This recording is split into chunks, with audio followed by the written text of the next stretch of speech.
Welcome back, my friends, to the show that never ends.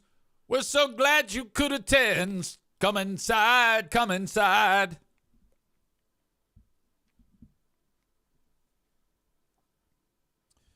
All right, hopefully things are back. I don't know what the hell happened there. Your old pal EZ was up late last night. It dawned on me during the evening that I had yet to write a test, the final exam for the broadcast communication class that I am the adjunct professor for with Dr. Avery. And so I'm like, oh, I have to write an exam. Holy shit. Sat down, and at first I was like, okay, I'll just bang this thing out really quick. And then I'm like, that's not possible. There is no way I can do a sloppy job on writing an exam. So I put in the time. It took me a couple hours, but I would share it with you, but I don't want to throw anything out there to the world about what is coming up on the exam for the students, as we are nearly at the end of my first semester of teaching the broadcast communications class at Aquinas College. I will say that I'm excited to see what the students have to say about the class. Hopefully, they've had a good experience. And I am expected to be doing this class again next year. It'll be much easier the second time around because, honestly, a lot of what I talk about in the class, I had to read all the text. I had to write my notes. I had to come up with all the various elements of things to share with the class. There'll be some tweaks to it. But for the most part, I think I'm going to need to do this class for 2 or 3 years, semesters, if you will, because we only offer it once a year, before I'm like, yes, I got this down. There were times during this one semester that I felt like I was losing my mind because I was having anxiety attacks. Being that I talk to people every single day, there is something about speaking in front of people that is on a different level. Like, I can't see your faces right now. You add into the mix that they're young people. Again, the goal was nobody falls asleep. And we did have one guy who loved to fall asleep. And I even gave him a mock award, and I said, most likely to fall asleep. But he only fell asleep when Dr. Avery was talking. And I made sure of that. I paid attention to him. Like, if I can keep this one guy awake, they're all going to stay awake. So I think that is the biggest takeaway. I got a text yesterday from a student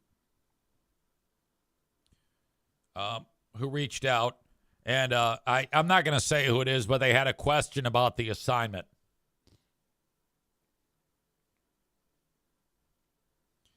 And he opens it with, "Good evening, Professor Zane," which is just so damn funny to me.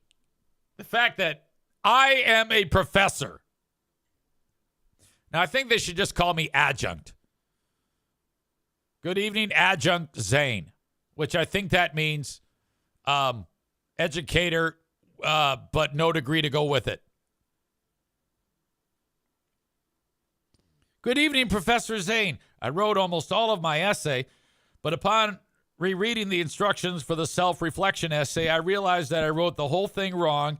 Instead of writing and scoring myself and team members based on each individual podcast, I scored based on planning, recording, and editing as a whole for each of the 2 projects. Is this going to be accepted, or do I need to rewrite?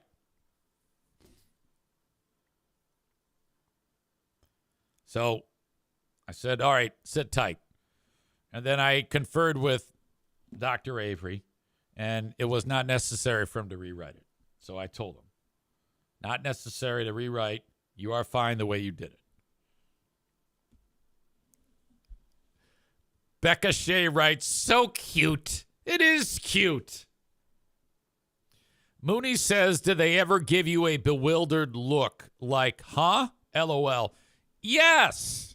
And that was tough because when I first started lecturing, this was the look you get.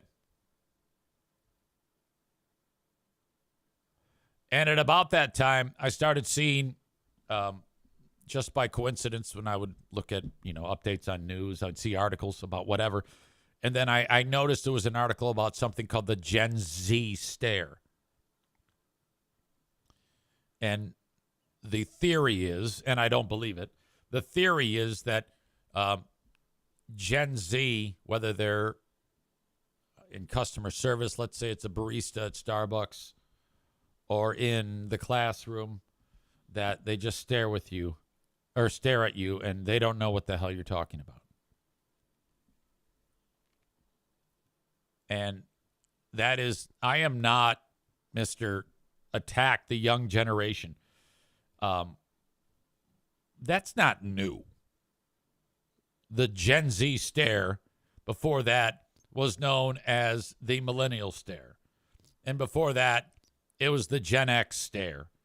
And before that, the boomer stare. All right? It doesn't matter what generation a younger person talking to anybody, you're going to get this. Because all they're interested in is drinking heavily, smoking pot, and having sex. And those are three things that are better than anything else that exists on the planet if you're that age. Yeah, I've never been a big one of the, saying that we're completely fucked because of the younger generation. I don't want to piss off the younger generation. I always want to be supportive of the younger generation to a degree. I mean, I might bitch about them here from time to time. This is all we got. I would like to think there are plenty of young people who've got their shit together. By the way, I had an interaction the other day when I was at that hockey game with the drunk guy next to me. And this dude comes up to me and he goes, hey, are you easy? Yeah, hey, how are you? I thought he was like a listener. He was, but he says, so I am your son's boss. I go, you are? So Jim paints interiors and exteriors. And this is all I know about this gig. One day he was working at one place, and the next day he wasn't. He was a forklift operator at a place called In On Time, which is, I guess, a terrific place to work. And but he didn't want to work there anymore. So he said, "Yeah, I'm getting a new job. I'm going to be a painter." And I don't even know who this guy is. I have no idea. I'd never heard of him.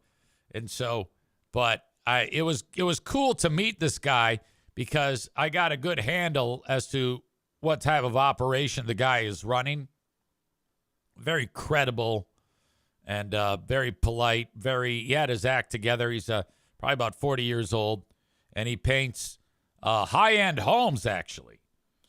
And he has a contractor that he works for, and he doesn't even have to pitch his business. He just gets the gigs from the contractor. So Jim paints those houses. You ever see that movie, The Irishman? I hear you paint houses. I hear you paint houses. Why, yes, I do, Mr. Hoffa. Yes, I do.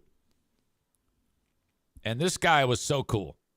And he goes, I love your son. I go, well, that's great. Why? Jim was always described when he was like playing hockey as a locker room guy. He would keep the other teammates loose. He was always doing something hilarious and fun, and everybody loved him. And I go, I have had this conversation with so many people over the years, and this is the same. This guy is saying the same thing. He goes, Jim keeps the atmosphere light and fun, and he's very good at what he does. I go, are you really? That's outstanding. I'm so happy to hear that.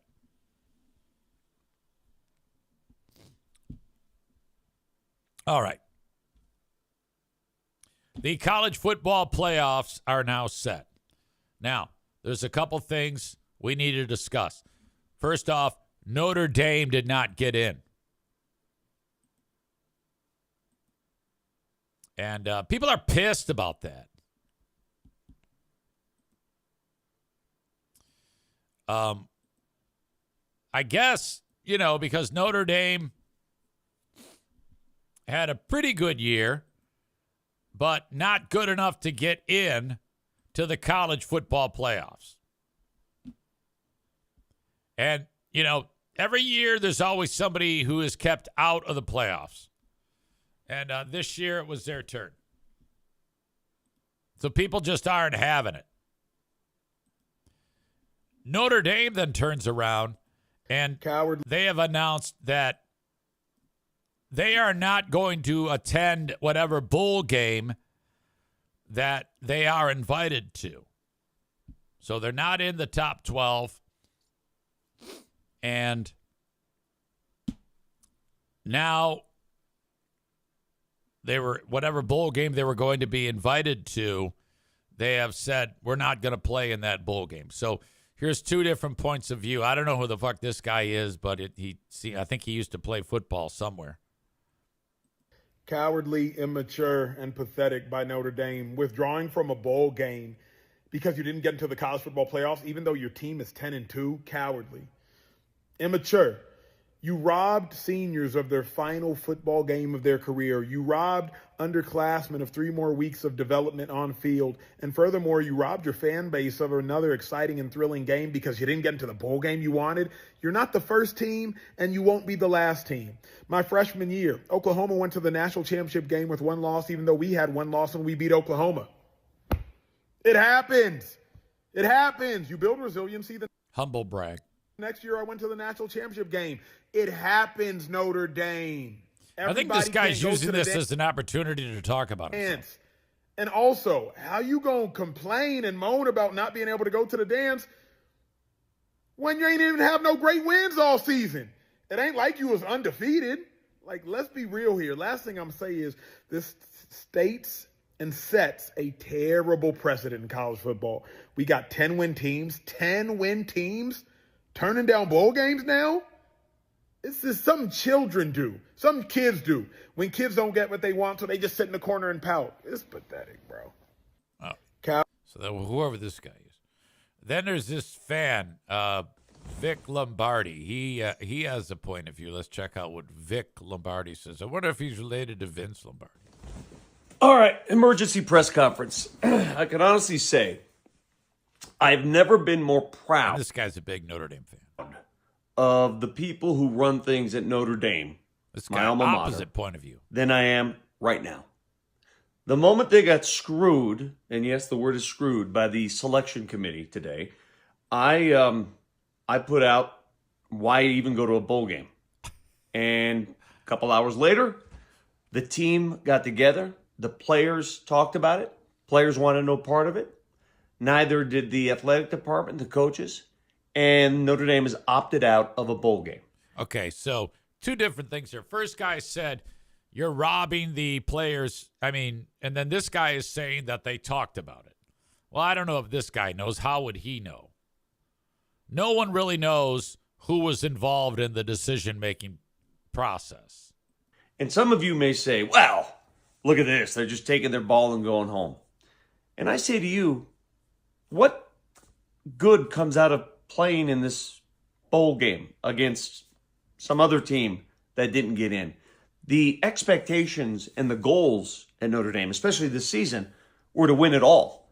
Because truth be told, they're one of the few teams still out there that had a chance to win it all.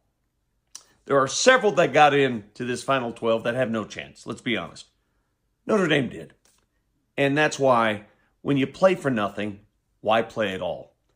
playing in a meaningless bowl game without your top players who are going to opt out. That's just the nature of the business today. Why bother? For what? And the last reason is simple. Why give ESPN the television numbers?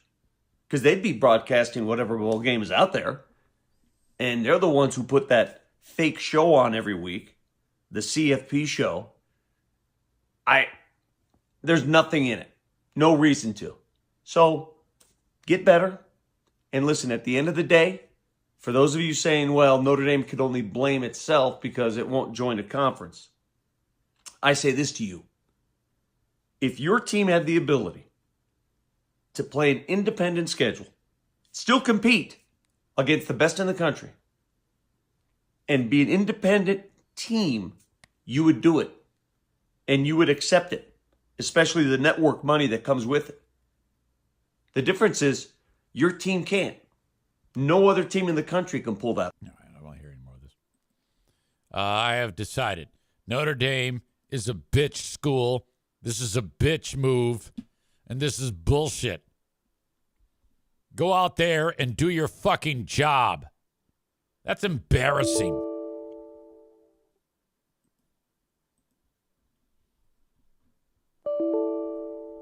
Totally embarrassing.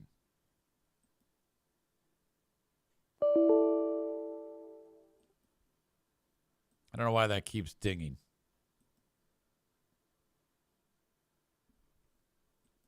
This whole thing is a pile of shit by Notre Dame.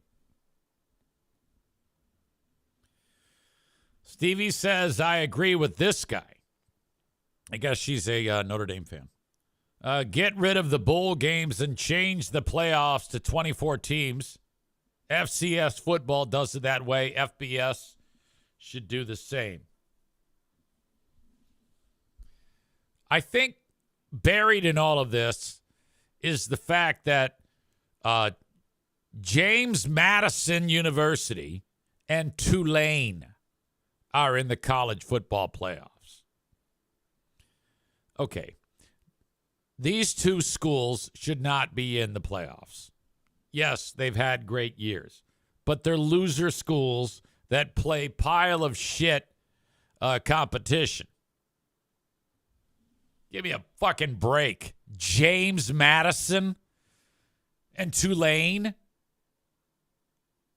These are the types of teams that play games where, you know, there's like bleachers with 500 fans there. What an absolute pile of shit fucking deal that is. James Madison and Tulane.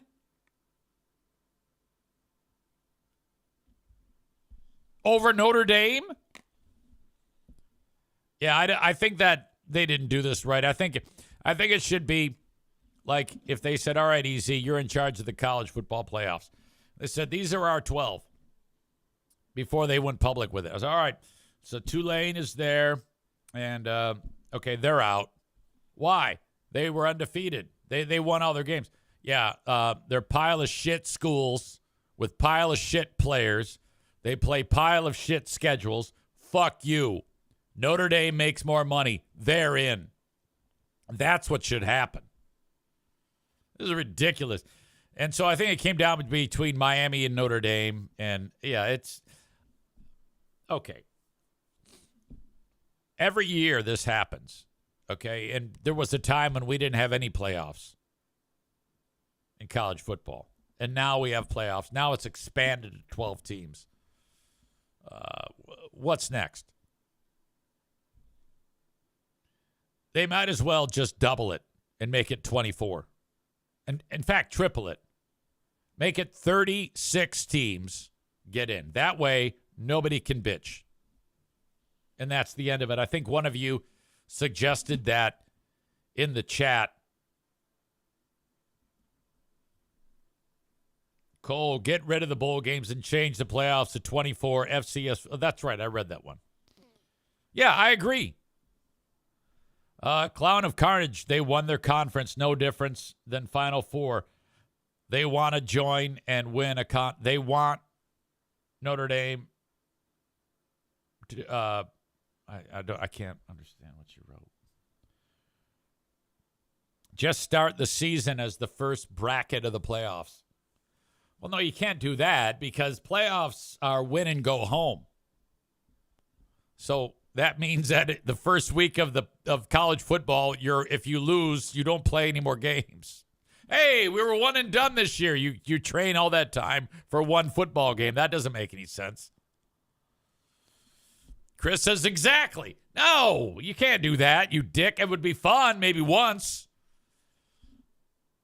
You lose, you're done. So however many teams there are in college football, I think there's 200 and something?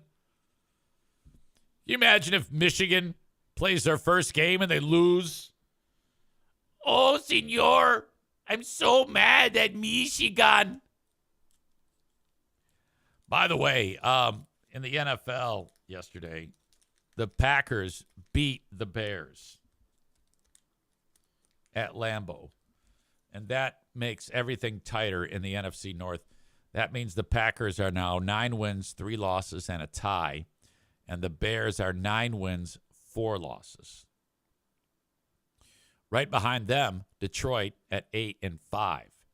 Detroit and Chicago play in the season finale in Chicago. I will say this.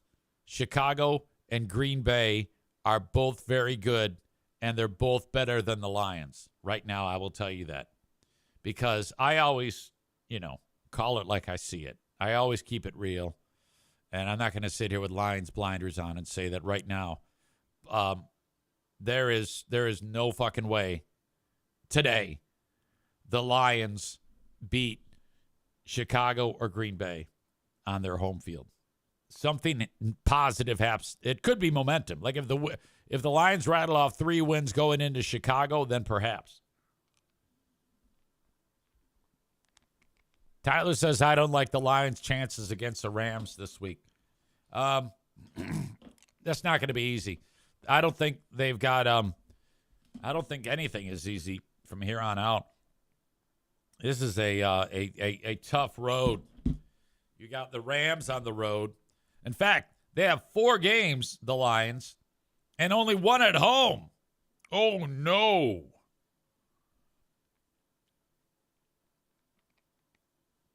At the Rams, very difficult. Host the Steelers.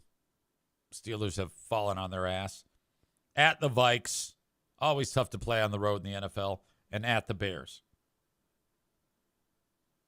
That's fucked. Donut Dan says, holy cow, are you channeling your inner HVAC guy? No, I'm not a stupid moron. That would be Joe Martinez. Which, by the way, and I do have a staff meeting to get to in a little bit. As the week wound down, I was talking to you about how I was convinced that sometime today Joe Martinez would be coming over and taking care of some issues. I talked about how the heated floors in this house stopped working. There's the basement has heat, baseboard heat, and on the main level of the house, the laundry room, mud room has heated floors, and the sunroom has heated floors. They stopped heating. It's fucking freezing in there. So then I'm taking a shower on Friday after I got done podcasting, and the shower was lukewarm. I'm like, what the fuck is going on here? Then it dawns on me. I go, I bet you my boiler is out. And this is not like a traditional water heater. And so I go and I look at it's next to the furnace, and it's on the wall. It's a boiler. And there's all this set of tubes, and the water goes through there, heats it up, and stores it in a hot water tank. But the hot water, I'm giving you too many details. Anyway, I look at the screen on the boiler, and it says locked out. I'm like, what the fuck? So that means it's not working. So that's the problem. The boiler's not operating. Son of a bitch. Now there is only one thing I know how to do. Unplug it. So I unplugged it, and I waited a minute, and then I plugged it back in. And son of a bitch, It worked. Prior to that, I had a conversation with fuckface Joe Martinez, though.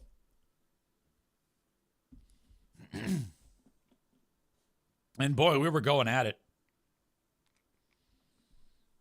First, I sent him, before I figured it out, the dilemma.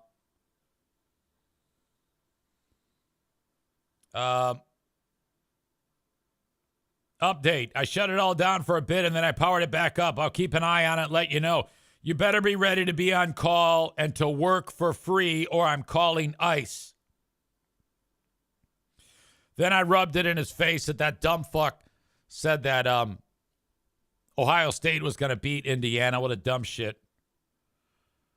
I wrote, you don't know shit about football and you are gay. And the only reason why you aren't responding to these awesome insults is because ICE agents took your phone. He writes, this is how stupid you are. I'm not on call this weekend, and when I'm not on call, the text messages don't go through. I've explained that to you before, dumb shit. Nonsense. You were just scared and you were arrested. That's why you did not respond. I talked some more shit.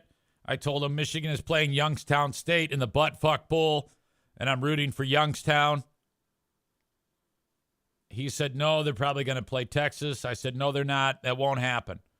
And now he's telling me they're playing Texas.